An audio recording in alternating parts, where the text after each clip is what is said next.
Today we're going to be looking at a very quick and easy way to draw daffodils. So if we take a look at them, I'm going to link this photograph down below. It's one from Pixar Bay, but if you can, try and get a daffodil itself to work from. It's always good to work from life. But if you look at a daffodil, the main part of it is this trumpet, and then it's surrounded by the petals. So I've chosen one that's a very basic shape. You can get lots of fancy ones. This is probably the most common one, something like a variety called Carlton. Nice bright yellow, nice big trumpet with those 6 petals around it. So if we think about it, that trumpet shape is basically a cone.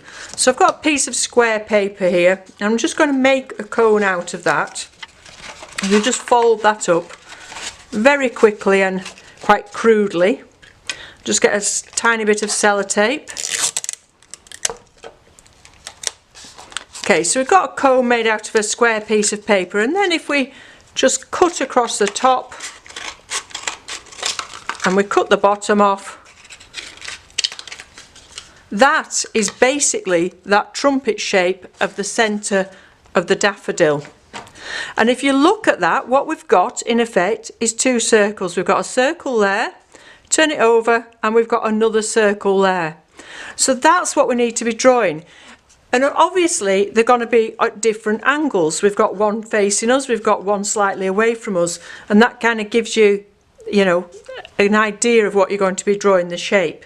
So we're actually drawing a circle, but we're drawing a circle on its side, and that's called an ellipse. And I have done a video on ellipses before. I think we were drawing wine glasses or something like that. And it's a useful thing to know that, we're creating an image on a 2D surface that we want to look 3D. When we look at a circle on its side, we're seeing this ellipse shape. So for this particular daffodil, which is the one I'm going to concentrate on, this one's much easier. It's looking straight at us, so we've got a circle there. And then another circle around with the petals.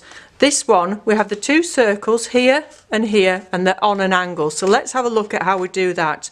So to begin with, so I've got a bit of a smudge on my paper, do a nice big circle there. That's for the top of the trumpet shape. And then we'll do a slightly smaller one there. And then we'll join them together, and that's all you're doing to create that shape. And then if we look at the petals themselves, they're also inside a circle. So we've got 3 circles. We've got 1 for the top of the trumpet, 2 for the bottom of the trumpet, and the 3rd one to fit the petals in. Obviously we won't see this line here, that will need erasing, but this is giving us an idea of where to put those petals. We must always remember when we're doing flowers that they're all joined centrally at a central point. So the petals, the 6 petals here and the trumpet and everything that goes along with it, all these the little pollen things and what have you, they're all joined to the stem, to the back of the stem. So we imagine this stem going up and it fixing here. So we need to draw the stem from there, and everything else that we draw afterwards, the petals, all need to be fixed there. If these petals were going off here somewhere, they wouldn't be fixed and they'd be falling off. You want all your lines, all your directional lines, to be going to this point here where it's fixed to the stem. And this is the same with a lot of flowers. So just have a think about that. So the stem's here, and it's going to be going down wherever. It doesn't matter what angle it's at, but down here. We're not going to see this, any of this here, but by drawing it from there, from moving your arm that direction, you're getting the shape of the whole flower. Okay, so once you've done that, you can then put in all the fancy bits. So if we go along here, we've got this nice crinkly shape, comes in and out, and the same here. And those lines, as I said, go down towards this point here. So it's imaginary, an imaginary line, but they're all going to this point here. And then we've got the lines. We have actually got some lines here of the shape of it as well. So very, very simple shape as a daffodil. Then we've got 6 petals, and we'll start with the ones here.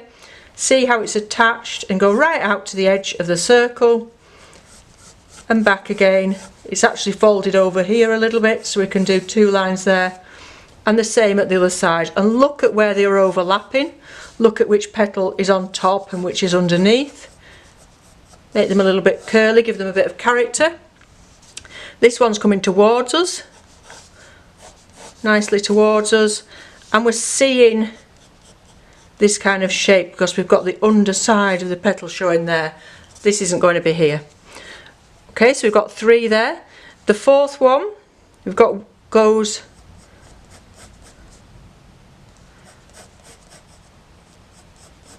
a little bit outside. It sort of breaks the line a little bit outside of that circle. 5th one. So don't be afraid of breaking your lines there. It's you know, it's a guide. And then we can just see the back of this one here. Your 6th petal going up behind. Okay, so really easy. Now think about those lines, the centres of the petals as well, all going to this point. And it's going to make it a much more convincing drawing. So once you know how to do this with the 3 circles, the 1, 2, 3 and the stem, you actually don't need a picture of a daffodil in front of you to copy from. You could just do them yourself quite easily. So let me just get another piece of paper and I'll show you what I mean. So this time I'm going to use a pen just so it shows up to you. So if we look at the one facing us straight on, we're going to have a little circle where the seeds are in the middle, and then we're going to have a bigger circle for the top of the trumpet. So this is the bottom of the trumpet, the top of the trumpet, and then the petal line, and then we're going to have the petals going like this. If we wanted to, we could do another one going off in a different direction. So we could have an ellipse like this, much more acute angle, and again the petals around like this coming out. So you can see how you don't need a picture to work from once you've got that principle of the 1, 2, 3 circles. Once you're happy with your penciled drawing, you can rub out the guidelines and then you can go on to paint it in watercolour or acrylic, whatever you want to paint it in, or you could just use some crayons, etc. I'm going to do mine in ink, and then I'm going to put a little wash of watercolour over. So I've got some brusho on my paper, sorry about that. So I'm going to do it in ink, and the thing is, what you need to remember, whether you're painting it or whether you're drawing in ink or whatever you're doing, is remember that some of these lines we can't see, and make sure that you've got your petals overlapping in the right places and then you're not going over any lines that you shouldn't do. So I'll go ahead now and do this in ink, and I'm actually using quite a big brush, a big brush pen. So this is a Faber-Castell Pitt pen and it's a brush one, and I'm going to, you know, make some quite nice expressive lines and then just put a little wash of colour on. So I'll show you that at the end, and I'll come back to you and have a chat about that at the end.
As you can see, I kept that very, very simple and reduced it quite a lot to just those basic shapes with just 1 or 2 colours.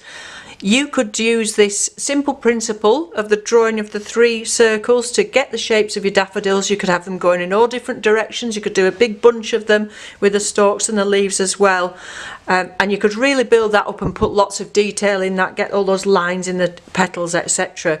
And use it with whatever media you wanted to use it with. So all I did was I gave a wash of cadmium yellow to the whole thing, and then I came back with a shadow colour which was cadmium yellow with just a tiny touch of Windsor violet added to it, and then I just put some green on the stem there. So I just added the shadow here to this one side of the trumpet and to the 2 undersides of petals showing, just to really reduce it and simplify it a lot. So you can see there where it's slightly darker, where it's turned over and it's darker there, but I've really, like I said, simplified that considerably.